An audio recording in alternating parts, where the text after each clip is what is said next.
तो हनुमान का समय आ गया लंका में आग लगाने का। जल्दी लंका में आग लगा करके बाहर आए। चिराग और मोदी जी में मेल हुआ, आरक्षण मिटाने का खेल हुआ। मोदी और कोर्ट में मेल हुआ, आरक्षण मिटाने का खेल हुआ। तो नरेंद्र मोदी जी को खुश करने के लिए, नरेंद्र मोदी जी को बात को प्रमाणित करने के लिए हमको लगता है कि ये जुडिशियल फैसला से ज्यादा राजनीतिक फैसला है। विरोध कर रहे हैं तो मंत्री पद से इस्तीफा दे करके बाहर आइए बहुजनों के साथ में सड़क पे है हिम्मत तो आइए। चिराग पासवान जी को, जीतनराम मांझी जी को इसी शर्त पे मंत्रिमंडल में लिया गया है कि हम अनुसूचित जाति का आरक्षण खत्म करेंगे, आपको हमारे साथ बने रहना है। नहीं, चिराग पासवान पे तब तक भरोसा नहीं है जब तक वो मंत्रिमंडल से इस्तीफा देकर के बाहर नहीं आ जाता। 21 तारीख की बड़ी लड़ाई है और हमारे नेता आदरणीय तेजस्वी प्रसाद यादव जी ने सबसे पहले इस देश में इस निर्णय पर सहमति जताई है। जब से सुप्रीम कोर्ट का फैसला आया, कोटे के अंदर कोटा, उसको लेकर के तमाम जो राजनीतिक पार्टियां हैं वो विरोध कर रही है, खास करके विपक्ष की पार्टियां, इंडिया गठबंधन की पार्टियां।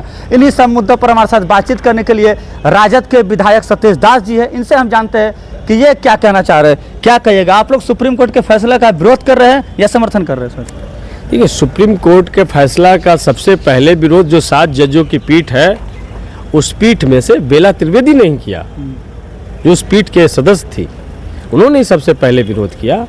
और सुप्रीम कोर्ट का जो जजमेंट है वो कोई वैज्ञानिक डाटा के आधार पर नहीं है, कोई जातीय आंकड़ा के आधार पर नहीं है, कोई अनुसूचित जाति के अंदर क्या सरकार ने कोई सर्वे कराई है, सुप्रीम कोर्ट ने कोई सर्वे करवाई है कि भाई कितने लोग ने आरक्षण का लाभ लिया, किन किन जातियों को आरक्षण का लाभ नहीं मिला।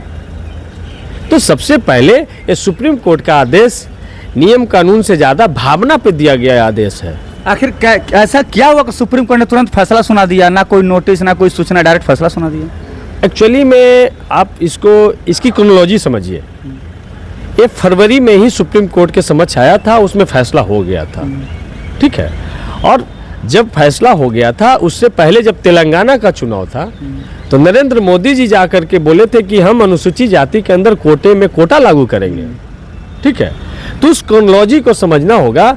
तो नरेंद्र मोदी जी को खुश करने के लिए, नरेंद्र मोदी जी को बात को प्रमाणित करने के लिए हमको लगता है कि ये जुडिशियल फैसला से ज्यादा राजनीतिक फैसला है। मतलब आपको शंका है कि मोदी जी को खुश करने के लिए एकदम एक क्रोनोलॉजी समझना होगा।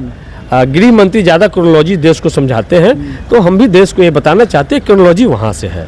अच्छा, और असल बात है कि जो रिजर्वेशन, जो रिप्रेजेंटेशन के वजह से जो यूनिवर्सिटी कॉलेज में जो गए बच्चे, जो प्रोफेसर बने, लेक्चर बने, रिसर्चर बने और सरकार से जो सवाल कर रहे हैं, अपने एजेंडों पे जो सवाल कर रहे हैं, अपनी बराबरी के हक के लिए जो संघर्ष कर रहे हैं, उससे उनको पीड़ा है। और इसका सबसे पहला शिकार रोहित वेमुला हुए। उसके बाद आप देखिएगा कि दिल्ली यूनिवर्सिटी में तमाम जो SC ST OBC के जो प्रोफेसर, उनको निशाने पे, चाहे रतन लाल हो, चाहे इंदू जी हो, या चाहे फिर लक्ष्मण यादव जी हो, ये तमाम लोग को निशाने पर लिया गया। तो सतीश जी, इनको कैसे देखते हैं कि चिराग पासवान जो है इसका विरोध कर रहे हैं और जीतनराम मांझी खुले तौर पर समर्थन कर रहे हैं, और वो कह रहे हैं कि ये चीज तो 10 साल पहले ये खत्म हो जाना चाहिए था? देखिए, गाँव देहात की भाषा में एक कहावत बहुत प्रचलित है कि हंसना और गाल फुलाना दोनों एक साथ नहीं हो सकता है। आप विरोध कर रहे हैं, हम मंत्री बने हुए हैं। यदि विरोध कर रहे हैं तो मंत्री पद से इस्तीफा दे करके बाहर आइए बहुजनों के साथ में सड़क पे है हिम्मत तो आइए। तो ये हंसना और गाल फुलाना दोनों नहीं हो सकता है। चिराग पासवान जी को, जीतनराम मांझी जी को इसी शर्त पे मंत्रिमंडल में लिया गया है कि हम अनुसूचित जाति का आरक्षण खत्म करेंगे, आपको हमारे साथ बने रहना है। मांझी जी तो विरोध कर रहे हैं ना इसका? मांझी जी समर्थन कर, चिराग जी विरोध कर रहे हैं। तो मांझी जी और चिराग जी दोनों मंत्रिमंडल के हिस्सा है कि इस्तीफा दे दिए हैं? नहीं, अभी है। तो हम साफ साफ कहते हैं कि मांझी जी और मोदी में मेल हुआ, आरक्षण मिटाने का खेल हुआ। चिराग और मोदी जी में मेल हुआ, आरक्षण मिटाने का खेल हुआ। मोदी और कोर्ट में मेल हुआ, आरक्षण मिटाने का खेल हुआ। चिराग जी तो मोदी जी का हनुमान कहा जाता है, कहते हैं कि मैं मोदी का हनुमान, उसके बावजूद भी वो फैसले का विरोध कर रहे हैं। तो हनुमान का समय आ गया लंका में आग लगाने का। जल्दी लंका में आग लगा करके बाहर आए। ये आरक्षण में आग लगाने से देश की जनता देख रही है। कौन आरक्षण में आग लगा रहा है? यही हनुमान जो कहे जाते थे।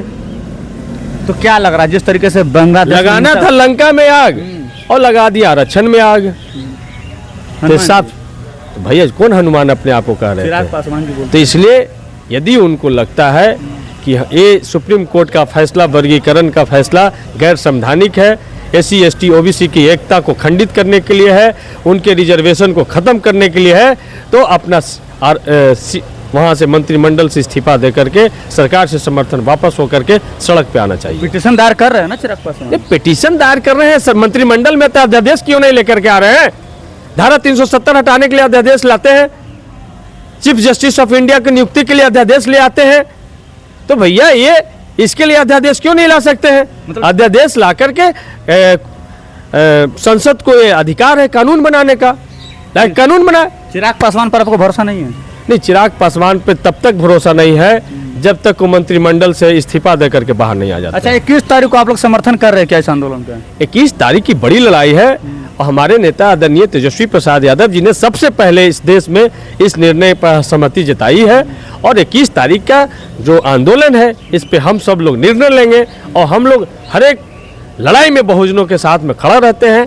तो 21 तारीख को जो भारत बंद करने वाले जिन संगठनों से हम सब लोग बात करेंगे और एक धारदार तरीके से कैसे इस आंदोलन को और गांव-गांव तक पहुंचाया जाए, इसकी तैयारी हम लोग करेंगे। चलिए, तो 21 तारीख को किस तरीके से भारत बंद किया जाए, जो संगठन जो बंद कर रहा है उससे हम लोग बातचीत करेंगे और हम लोग भी सहयोग करने का काम करेंगे। साफ तौर पर कहने का पहले चिराग पासवान जो है वो मंत्रिमंडल से इस्तीफा दे, उसके बाद वो बात करें। तमाम बातों को कहते हुए नजर आ रहे थे राजद के विधायक सतीश दास जी। इनकी बातों से आप कितने सहमत और असहमत है, अपनी प्रतिक्रिया कमेंट में जवाब जोड़ दीजिएगा। तब तक के लिए बहुत बहुत धन्यवाद।